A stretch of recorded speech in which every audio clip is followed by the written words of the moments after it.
Bonsoir à toutes, bonsoir à tous. Soyez les bienvenus ici pour cette 6e édition du rendez-vous des ESN et des ICT. Je suis Stéphane Bergougnoux et je vais avoir le plaisir de vous accompagner tout au long de cette soirée.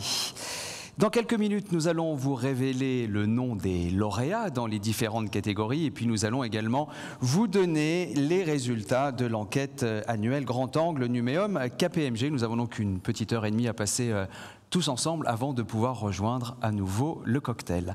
Vous avez peut-être trouvé sur votre chaise ou sur la chaise de votre voisin un QR code.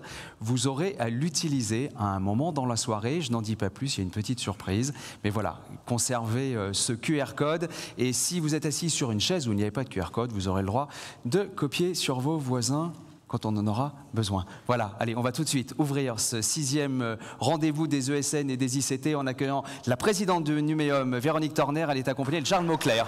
Merci de les accueillir tous les deux, s'il vous plaît. Bonsoir Véronique. Bonsoir. Bonsoir Charles. Bon, bah, écoutez, bienvenue. Et ravi de vous accueillir pour cette 6e édition de ce grand rendez-vous, qui est désormais maintenant un rendez-vous important, aux côtés d'autres rendez-vous de Numéum, comme le Top 250, mais là c'est le rendez-vous des ESN et des ICT. Alors, je vous vois quand même nombreux et je vous remercie, parce que ce soir, il y a aussi un autre événement en compétition d'une autre, je ne comprends pas pourquoi. Et donc, soit vous n'aimez pas le rugby, soit vous aimez fortement Numéum, donc merci. Alors, depuis mon élection, en fait, je n'ai pas eu l'occasion de pouvoir vous rencontrer. Et donc, je saisis ce soir cette occasion pour vous dire quelques mots.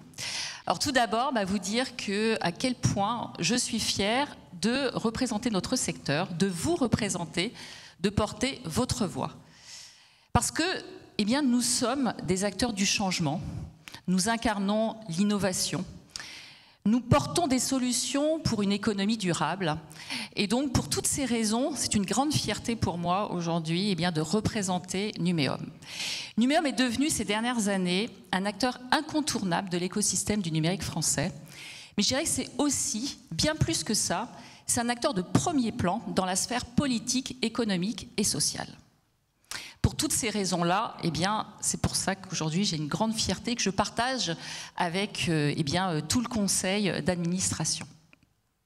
Alors le projet que je portais avec vous, certains le savent déjà puisque j'avais envoyé une petite vidéo juste après mon élection. Alors je ne pose pas la question de qui a vu la vidéo ce soir. Je crois que ça serait gênant, mais je vais vous donner quelques éléments. Le projet que je souhaite mener avec vous, c'est un projet d'impact. On est sorti ces dernières années au niveau de Numéum d'un projet de consolidation. D'ailleurs, c'est ce qui a donné naissance à la marque Numéum. Il y a eu plusieurs organisations qui se sont réunies, ça a donné naissance à Numéum.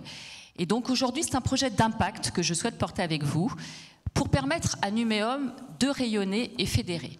Et on a structuré ce projet autour de 7 axes stratégiques. Rapidement, je vais en dire un mot. Premier axe, c'est sur la marque, travailler notre notoriété, notre attractivité. Le deuxième axe, c'est repenser et travailler le parcours de nos adhérents, c'est-à-dire vous. Pour faire que demain, en fait, c'est déjà le cas aujourd'hui, mais encore plus demain, que vous sentiez chez vous dans la maison Numéum. Malgré notre pluralité, nous sommes des acteurs différents au sein de Numéum. Nous sommes des acteurs du numérique, mais certains d'entre nous, nous sommes des petits acteurs, d'autres des grands acteurs, certains acteurs régionaux, d'autres internationaux, des éditeurs, des ESN. Et cette pluralité, il faut être capable de l'animer pour que chacun se sente bien représenté. Bien représenter nos adhérents, mais également notre écosystème. Troisième axe, c'est travailler notre contenu. Il est très important aujourd'hui de proposer du contenu à valeur ajoutée. Quatrième axe, c'est être en proximité avec des institutions publiques au niveau européen, national et au niveau des régions. Au niveau européen, par exemple, ce soir, malheureusement, notre délégué général n'est pas avec nous parce qu'il a emmené une délégation Numéum à Bruxelles. Il m'a fait un petit compte-rendu ce soir. D'abord, il vous passe le bonjour. Et il m'a fait un petit compte-rendu hyper positif. On a été très bien reçus à Bruxelles et Numéum commence à être bien connu. Donc ça, c'est très satisfaisant. Et puis les 3 derniers axes, je vais dire quelques mots dessus. D'abord, travailler les régions. Les régions sont vraiment au cœur du mandat que je veux porter là sur les 3 prochaines années parce que je crois à la dynamique des régions. Les compétences, parce que c'est notre plafond de verre et qu'il faut aller casser ce plafond de verre. Nous avons tous besoin aujourd'hui de recruter des talents. Et puis le dernier axe, c'est le numérique responsable. On ne peut pas envisager aujourd'hui de construire une vision du numérique sans inclusion, sans soutien à l'environnement et sans confiance. Ces 7 axes, eh bien aujourd'hui on est en train de les nourrir. Alors il y a un travail qui a été engagé avec le conseil d'administration, avec les délégués régionaux, avec les permanents et avec l'ensemble des permanents. Nous avons engagé une démarche de co-construction avec des groupes de travail pour nourrir ces 7 axes, pour construire une feuille de route très opérationnelle. Cette feuille de route, elle sera aboutie d'ici la fin de l'année et on vous la présentera en tout début d'année.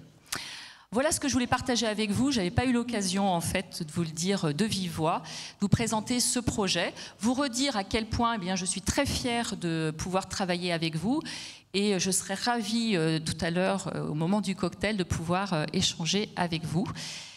Juste en dernier mot quand même, c'est vous dire quand même que là on démarre un nouveau cycle, donc il y a un peu une excitation et c'est très enthousiasmant toujours de démarrer un nouveau cycle. Donc évidemment il y a une nouvelle gouvernance, vous l'avez vu avec une nouvelle présidence, mais c'est également un nouveau conseil d'administration, un nouveau COMEX, une nouvelle ambition, un nouveau projet, mais également bientôt des nouveaux locaux. On vous en dira aussi quelques mots. Dans un mois, on emménagera dans des nouveaux bureaux. Voilà. Bonne soirée et je suis ravie en fait eh bien, de passer cette soirée avec vous. Merci. Merci beaucoup Véronique. Alors vous évoquiez à l'instant un nouveau conseil d'administration, une nouvelle gouvernance. Eh bien, illustration de cette nouvelle gouvernance, c'est Charles Mauclerc qui est président du collège ESN et ICT Numéum. Bonsoir Charles. Merci Stéphane. Bonsoir. Oui, vous avez le droit, bien sûr. Merci Véronique en tout cas pour le vent nouveau que tu insuffles au sein de Numéum. C'est très rafraîchissant. Donc effectivement, je suis Charles Mauclerc. Au-delà de mon activité au sein de la société S2I, mon rôle chez Numéum, c'est de mettre en mouvement les ESN et les ICT qui représentent, pour votre information, 40 milliards de chiffre d'euros de chiffre d'affaires annuel en France. Alors, je dois démarrer par quelques remerciements, hein, comme la tradition l'oblige, mais je le fais avec grand plaisir. Je voudrais donc mettre quelques personnes en lumière. D'abord, nos partenaires, vous avez leur logo ici.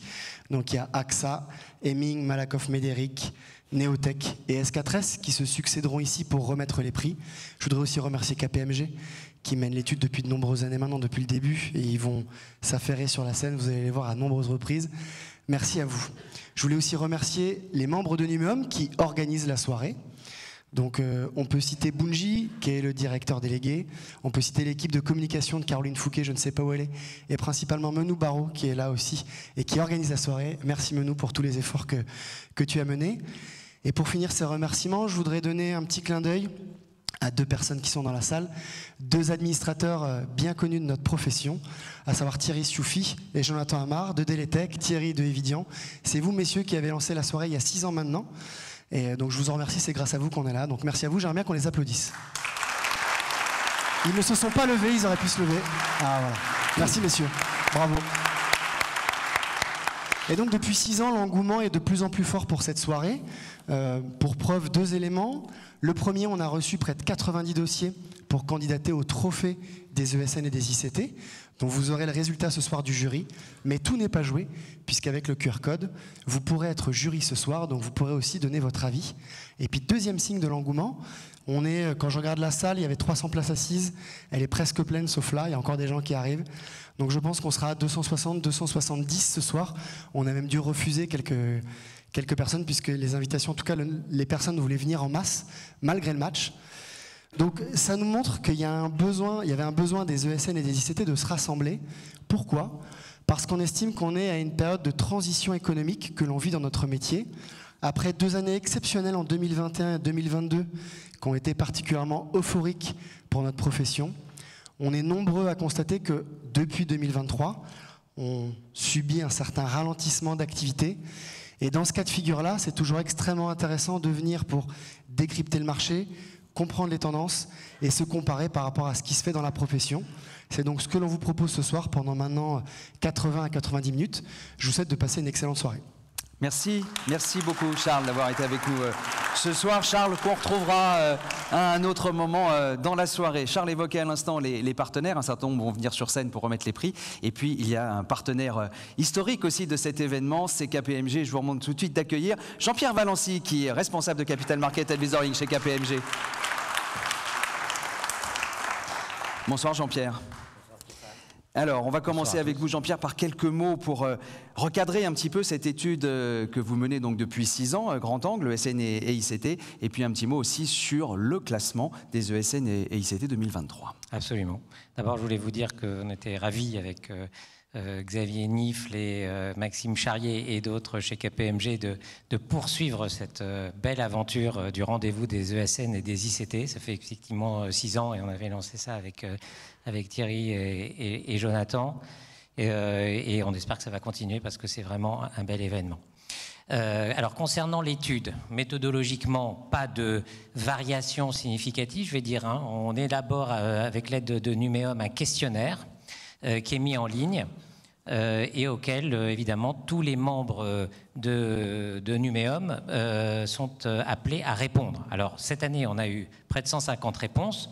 Comme chaque année, je fais un appel pour augmenter ce nombre, et c'est pour vous que je le fais, parce que plus on a de réponses, plus l'étude est représentative, évidemment, de vos activités.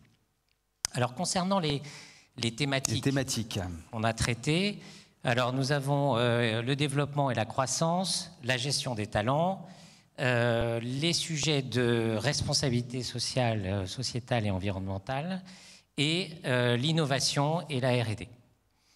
Alors, quelques constats peut-être pour résumer.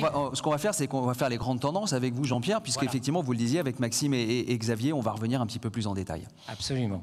Alors, concernant les tendances, bon, dans un contexte macroéconomique, Véronique le rappelait un peu, et Charles, pardon, un peu chahuté, il faut dire, les résultats en termes de croissance sur 2022 sont remarquables pour le secteur. Après une année 2021, il faut rappeler, assez exceptionnelle, même s'il y avait eu un effet de base 2020 avec le Covid. Ce qui est notable aussi, c'est que la confiance des acteurs demeure, malgré ce contexte, pour l'avenir.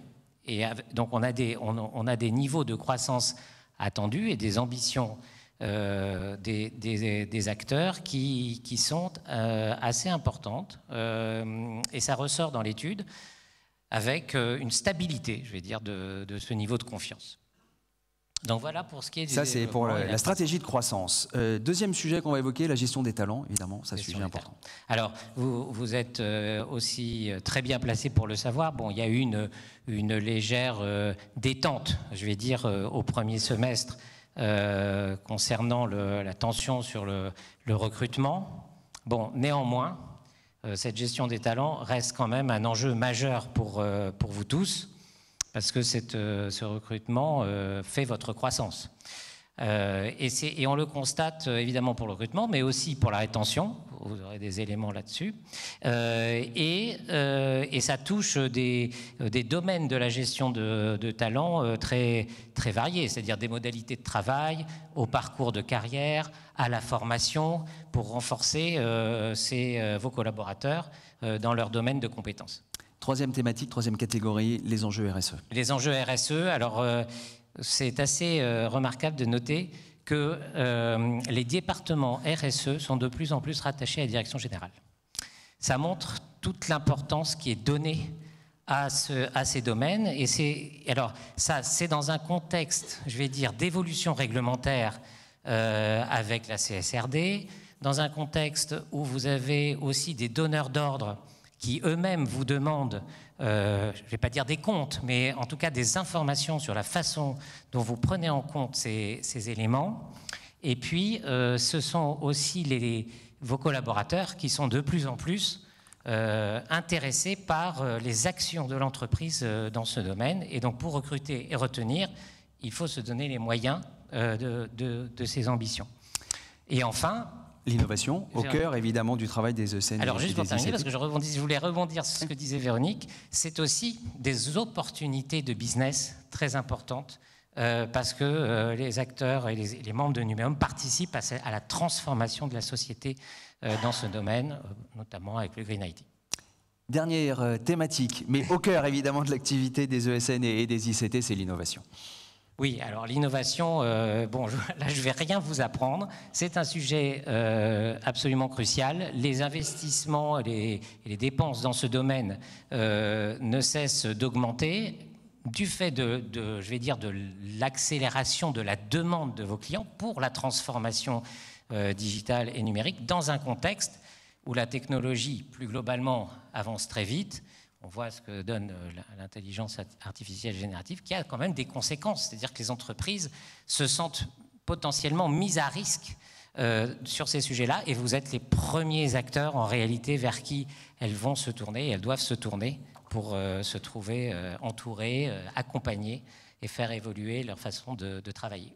Merci beaucoup, Jean-Pierre, d'avoir été avec nous ce soir pour donner déjà ces premières grandes Excellente, tendances. Jean-Pierre Valency, s'il vous plaît. Merci soirée. beaucoup. Quelques petits mots sur l'organisation des séquences. Donc on va remettre 4 trophées, ça vous l'avez compris, dans 4 catégories: stratégie de croissance, gestion des talents, RSE et innovation. Et pour chaque séquence, on va commencer par un binôme avec un consultant de chez KPMG et un représentant de Numéum pour donner les tendances et le regard de Numéum par rapport à ce sujet-là. Ensuite, nous recevrons un grand témoin à chaque fois qui viendra soit témoigner de son expérience sur ce sujet-là, donc stratégie de croissance ou gestion des talents, ou bien pour mettre un peu plus en perspective les sujets que nous évoquons, on le verra sur la RSE et sur la cybersécurité. Et puis ensuite, évidemment, on vous révélera à chaque fois qui est le lauréat.